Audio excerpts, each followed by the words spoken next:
Good morning student, how are you today? Pagi ini kita bertemu lagi dalam muatan pembelajaran IPA. Pembelajaran kita kali ini tema 2, persatuan dalam perbedaan.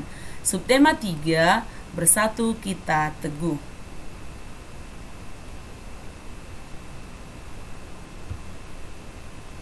Oke, perhatikan ya. Kita akan belajar tentang banyak penduduk Indonesia memanfaatkan tanaman pagar. Berikut adalah salah satu contoh tanaman pagar. Jadi tanaman pagar maksudnya di sini untuk pembatas di halaman rumah kita sering dibuat tanaman. Jadi di pembelajaran sebelumnya juga kita sudah mempelajari tanaman pagar yang dibuat untuk membatasi rumah atau penghalang ke halaman kita ya. Oke, perhatikan selanjutnya. Bacalah teks berikut dalam hati. Beluntas adalah tumbuhan semak yang bercabang banyak. Jadi salah satu contoh tanaman pagar itu adalah beluntas ya. Berusuk halus dan berbulu lembut. Umumnya tumbuhan ini ditanam sebagai tanaman pagar atau bahkan tumbuh liar. Jadi beluntas ini selain tanaman pagar juga dia tumbuh liar. Oke. Beluntas dapat tumbuh di daerah kering, tanah keras dan berbatu. Oke, perhatikan ya. Tingginya bisa mencapai 3 meter. Dengan habitat dan ciri fisiknya tersebut, beluntas banyak dimanfaatkan sebagai tanaman pagar. Banyak rumah-rumah menggunakan beluntas sebagai pagar hidup. Coba perhatikan ya. Inilah dia contoh tumbuhan beluntas. Mungkin anak-anak misalnya di rumah juga ada membuat pagar dari tumbuhan beluntas. Oke, perhatikan ya.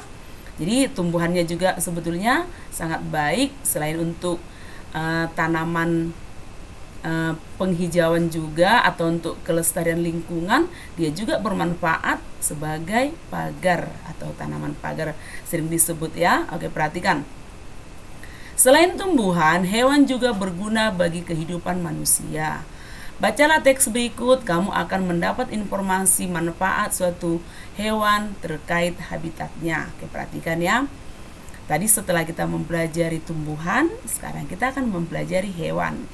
Keong sawah atau tutut hidup di perairan dangkal yang berdasar lumpur. Keong sawah banyak hidup di sawah, rawa-rawa, pinggir danau, dan pinggir sungai kecil. Keong sawah berguna untuk membersihkan lumut di kolam ikan.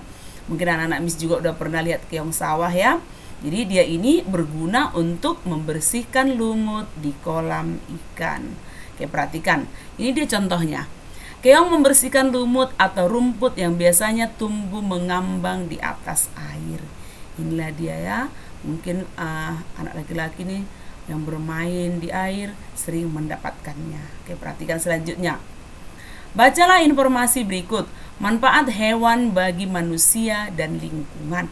Jadi hewan sangat bermanfaat bagi manusia dan lingkungan. Manfaat yang pertama adalah penghasil bahan pangan. Manusia memanfaatkan hewan untuk bahan makanan seperti daging, telur, dan susu. Jadi dari hewan tadi kita sangat banyak memanfaatkan itu untuk makanan. Contohnya dagingnya ya, telurnya juga, dan juga susu. Oke. Kedua, penghasil bahan sandang. Hewan memiliki manfaat terkait kebutuhan sandang seperti kain sutra yang berasal dari serat kepompong ulat sutra. Domba dapat menghasilkan wol. Kulit hewan seperti sapi dan kerbau dimanfaatkan dalam pembuatan jaket. Oke, perhatikan selanjutnya. Yang ketiga, penghasil bahan kerajinan. Jadi dibuat juga untuk bahan kerajinan ya. Kulit sapi dan kerbau dimanfaatkan sebagai bahan pembuatan wayang kulit. Jadi untuk membuat wayang kulit itu terbuat dari kulit sapi dan kerbau. Selain itu, bulu angsa dimanfaatkan untuk membuat kok. Jadi anak-anak bisa bermain badminton itu dibuat dari bulu angsa. Oke, perhatikan selanjutnya ya. Keempat, penghasil pupuk organik. Kotoran berbagai jenis hewan seperti sapi dan kambing dapat digunakan sebagai bahan pembuatan pupuk organik yang baik dan tidak membahayakan bagi lingkungan. Jadi beda dengan pestisida ya. Jadi kalau pupuk organik ini tidak membahayakan lingkungan. Oke, selanjutnya penghasil tenaga. Tenaga gajah dimanfaatkan untuk mengangkut kayu. Tenaga kuda dimanfaatkan untuk menarik delman. Tenaga kerbau dimanfaatkan untuk membajak sawah. Jadi sangat banyak manfaatnya ya. Oke, selanjutnya. Manfaat tumbuhan bagi manusia dan lingkungan. Jadi tumbuhan juga sangat bermanfaat bagi manusia dan lingkungan. Jadi tidak hanya hewan ya. Oke, perhatikan manfaat tumbuhan bagi manusia dan lingkungan. 1. Sebagai bahan makanan.